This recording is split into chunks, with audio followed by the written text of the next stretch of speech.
শহীদ মামুন মির্জার স্মরণে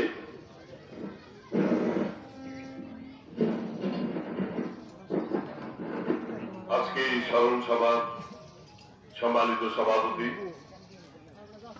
এই স্মরণ সভায় উপস্থিত আছেন পটুয়াখালী জেলা আওয়ামী লীগের অন্যতম নেতা, আমার সহকর্মী, আপনাদের ভালোবাসার ফসল দশপিলা গলাচিপার মাননীয় সংসদ সদস্য এসএম শাহজাদা, দশপিলা উপজেলা এবং গলাচিপা উপজেলা আওয়ামী লীগের সকল পর্যায়ের আমার প্রিয় সহকর্মী বৃন্দ, এই অঞ্চলের আওয়ামী পরিবারের সকল পর্যায়ের ভাই এবং বোনেরা, আসসালামু আলাইকুম।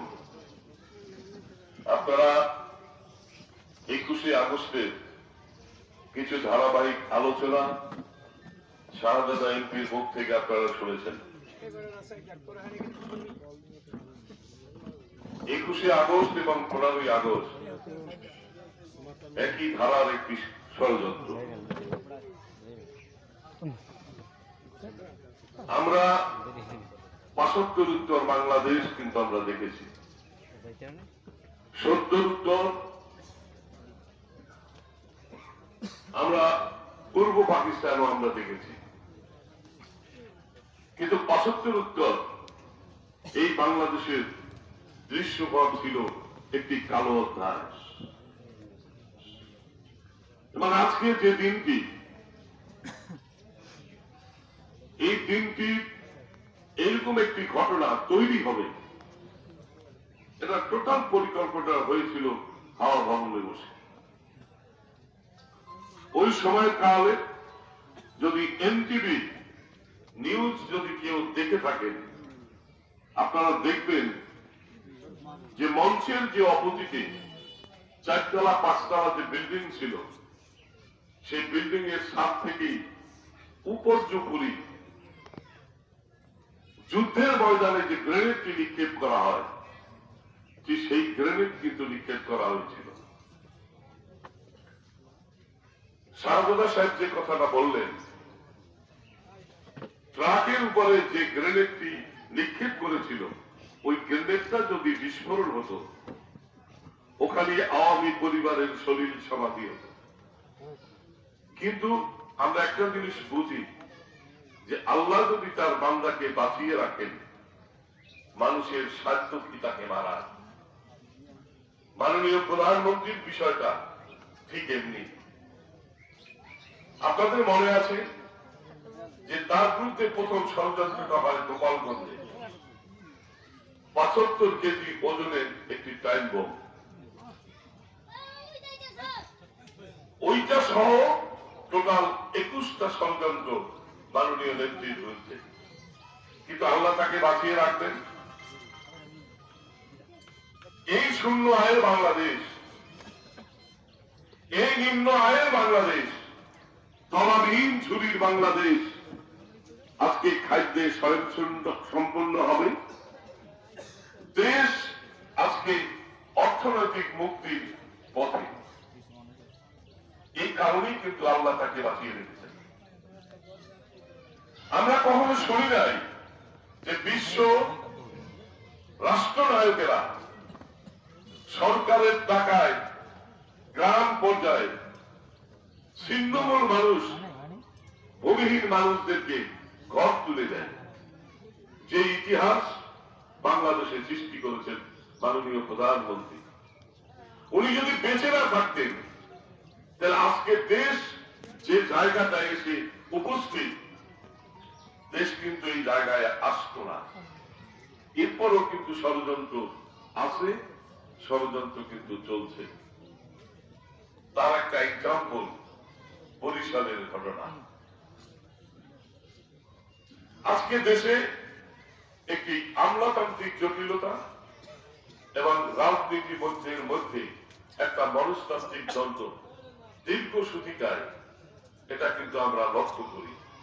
সেই কারণেই সকলের মুখেই যখন একটি ডাক যে আমরা ঐক্যবদ্ধ থাকবো, কিভাবে, কেমন করে আমরা ঐক্যবদ্ধ থাকবো।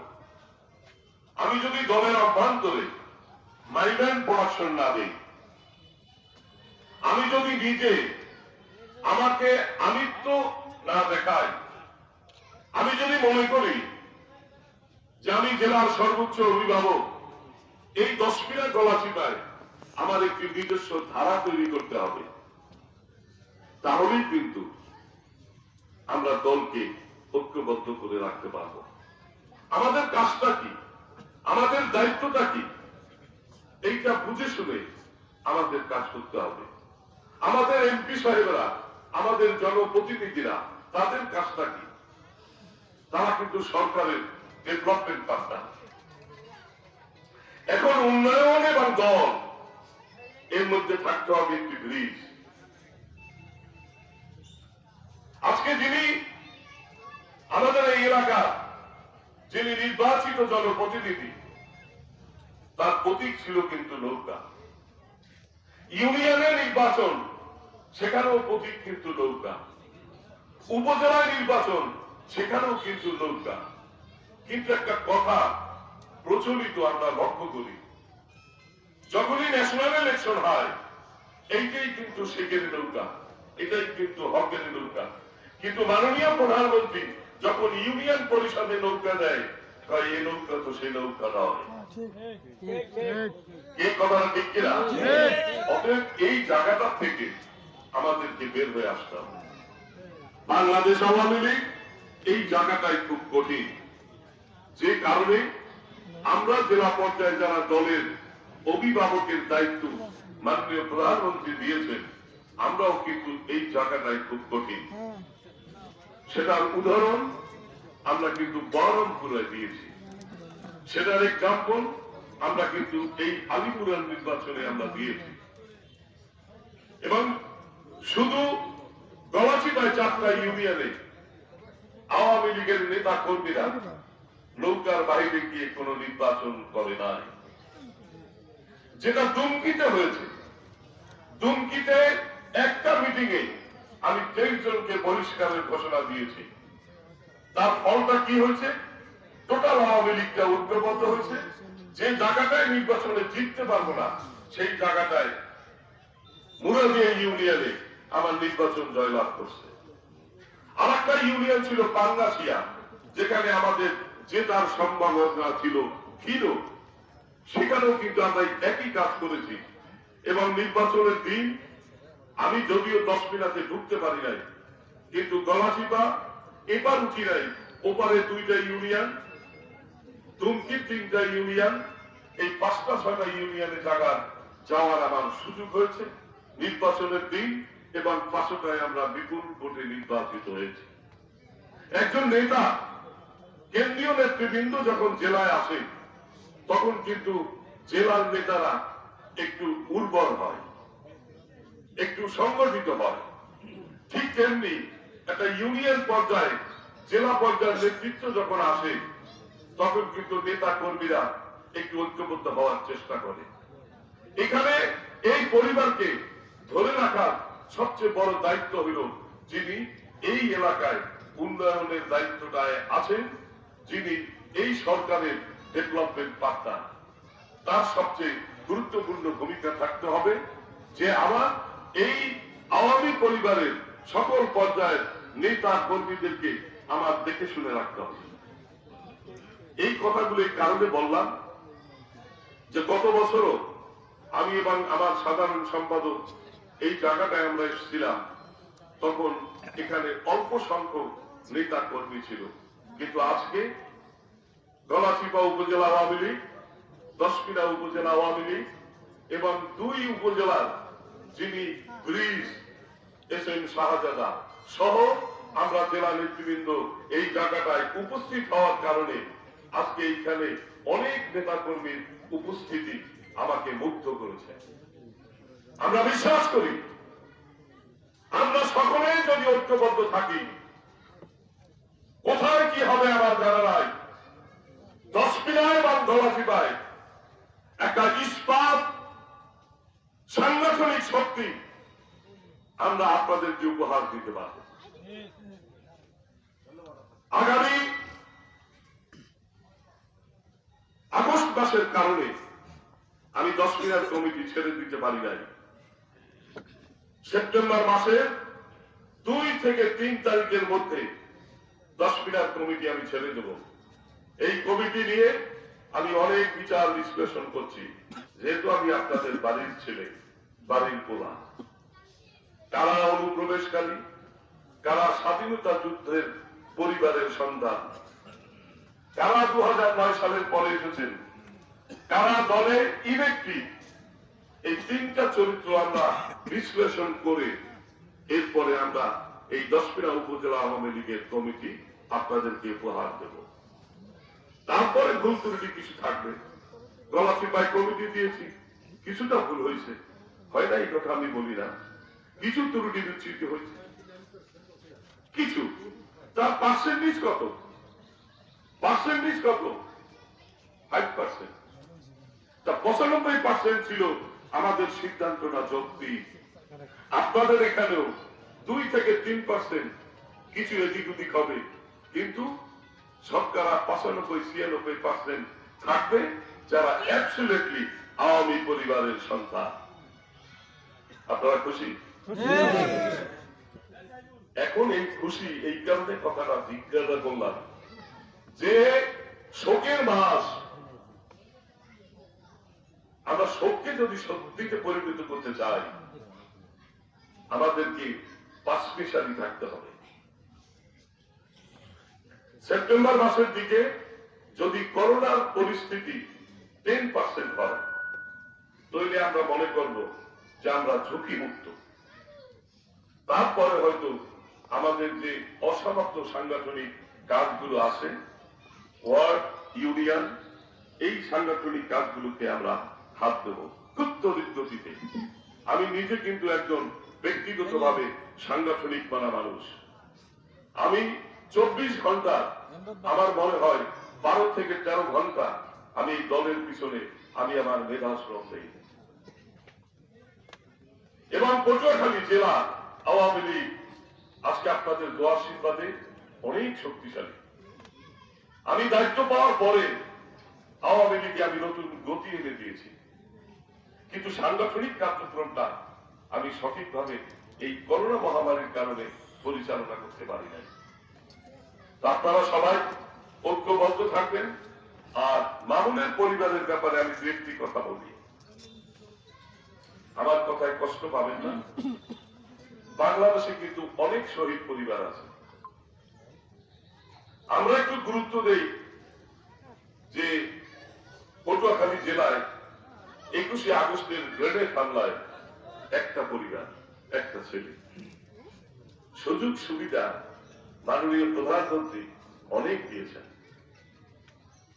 তারপরে চাকরি বাকরির যে বিষয়গুলো, এগুলা মেধা থাকতে হবে। মানুষ জোরে আজকে চাকরি হয় না, মানুষ জোরে কিন্তু চাকরি হয় না, চাকরি হয় কিন্তু মেধায়। এই যে আমার পাশে এমপি সাহেব আছে, উনি বলুন যে মেধার বাইরে চাকরি হয়। তারপরে সেখানে কিছু দেখতে হবে, যাদের চাকরি হবে তারা আওয়ামী পরিবারের কিনা। এই জায়গাটায় আমরা খুব শক্ত অবস্থানে আছি। বিভিন্ন স্কুলে নিয়োগ হয়। আমি মাঝে মাঝে গার্লস স্কুল এবং জুবলি স্কুলে এই নিয়োগের সময় আমি একটু মনিটরিং করি ওই কারণে যেন নিয়োগটা যেন আওয়ামী লীগের মধ্যে থাকে, তার বাইরে যেন না যায়। তার কারণ যে জামাত শিবির আজকে বিভিন্ন লেভেলে আছে, বিএনপি আজকে বিভিন্ন লেভেলে আছে। যে কথাটা আমি শুরুতে বলছি, আমি যদি গ্রুপ না করি, আমার ভাতিজা শাহজাদা যদি গ্রুপ না করে, গলাচিপার শাহিন শাহ যদি গ্রুপিং না করে, ইকবাল মাহমুদ লিটন যদি গ্রুপিং না করে, তাহলে ওই সমস্ত ভুইফোর প্রবেশকারীদের স্থান আওয়ামী লীগের মধ্যে হইতে পারে না। এই কথা ঠিক। অতএব এই জায়গাটায় আমাদের সকলকে ঐক্যবদ্ধ থাকতে হবে। আমি আজকে কথা দিয়ে গেলাম যে আমি সকল গ্রুপিং এর ঊর্ধ্বে থাকবো। আমি গ্রুপটা করবো কেন, কি কারণে করবো, একটু ব্যাখ্যা দিই। শেখ হাসিনা তো আওয়ামী লীগের একটা সর্বোচ্চ চেয়ারে আমাদের সম্মানিত করেছেন। আমি তো গ্রুপিং ছাড়াই এই জায়গাটায় আছি। আমার বিরুদ্ধে তো অনেক ষড়যন্ত্র আছে, যারা কালের সাক্ষী এসে শাহাদাত।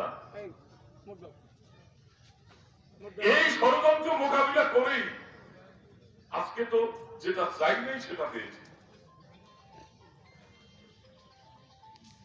5টা এমপি, 79 জন চেয়ারম্যান, 8টা উপজেলা চেয়ারম্যান, 5টা পৌরসভার চেয়ারম্যান, এটা তো সব জেলা আওয়ামী লীগের অধীন। তারা তো বাইরে না, আমাদের চেয়ারটার প্রতি লোক থাকা লাগবে কেন? অনেকে আবার বলে যে আপনি কিন্তু আগামী দিনে আমাদের 10 মিনা দলের কথা এমপি ক্যান্ডিডেট, ভালো। আপনি কিন্তু জেলা পরিষদের ক্যান্ডিডেট, একটা ভালো। বিষয়টা পটুয়াখালী এক আসনেও চিন্তা করে।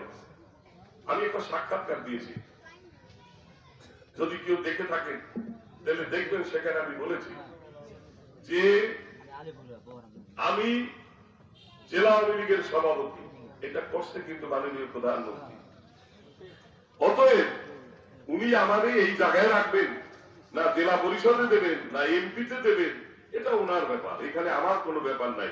কিন্তু আমার রাজনীতির ধারাবাহিকতায় ছাত্রলীগের প্রেসিডেন্ট, শ্রমিক লীগের প্রেসিডেন্ট, জেলা আওয়ামী লীগের সাংগঠনিক সম্পাদক, জয়েন্ট সেক্রেটারি, এরপর সভাপতি, রাজনীতির গোলে যেটা দরকার, আমি তো সেই জায়গাটায় আছি। আমার জীবনে সুযোগ হয়েছে যেটা শাহাদাত কোনোদিন বলতে পারবে না, যারা সাধারণ উকিল কোনোদিন বলতে পারবে না। বঙ্গবন্ধুর নেতৃত্বে মুক্তিযুদ্ধে অংশগ্রহণ করার সুযোগ হয়েছে। এরপর মানুষের রাজনীতিতে কোনো চাওয়া পাওয়া থাকে না। আমি তো চাওয়া পাওয়ায় আমার পরিপূর্ণতা এসেছে। এখন একটু ঘুরে ঘুরে দমটাকে গুছিয়ে দেওয়াটাই আমার দায়িত্ব। অতএব এই জায়গাটায় আমি তো বিপবাসী থাকি। এখানে লিটন আমার ভাই বলা, হ্যাঁ আমি তাল গাছ উঠানো, আর গৌতম ওই শাহাদাদা হেও আমার ভাই বলা, হ্যাঁ আমি বেল গাছে নিবো, এই রাজনীতিটা আমি দয়া করে করবো না। এখন এই যে সৌকাত মিয়া একটা ভুল করছে, কিন্তু এই কথাটা কইছে একটা খোসা দিয়েছে, এই খোসাটা দেবে কা? সে গত উপজেলা নির্বাচনে নৌকার বিরুদ্ধে ইলেকশন করছে, আজকে তো তার ওইখানে ওইভাবে থাকার কথা না।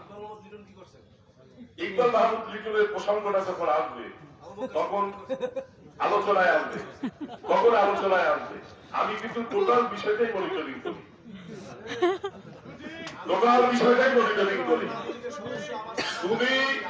তুমি ডুবতেছো কেন? তুমি ডুবতেছো এই কারণে আমাদের নলেজের বাইরে গেছো। আজকে তোমার সাথে দেখা আমার প্রায় 1 বছর পরে, আজকে আমি দেখলাম কথা উত্তর দেওয়া না, যে আমার ভাই পোলা ওর পরিবারের সাথে আমার একটা কঠিন সম্পর্ক। এইটার ব্যাখ্যা আমি দিতে পারবো না। আমি যখন দেখছি তাহলে রাজনীতিতে আমি তার ভালো জায়গায় সুযোগ দেব। আলহামদুলিল্লাহ, মাঠে থাকতে হবে আপনার।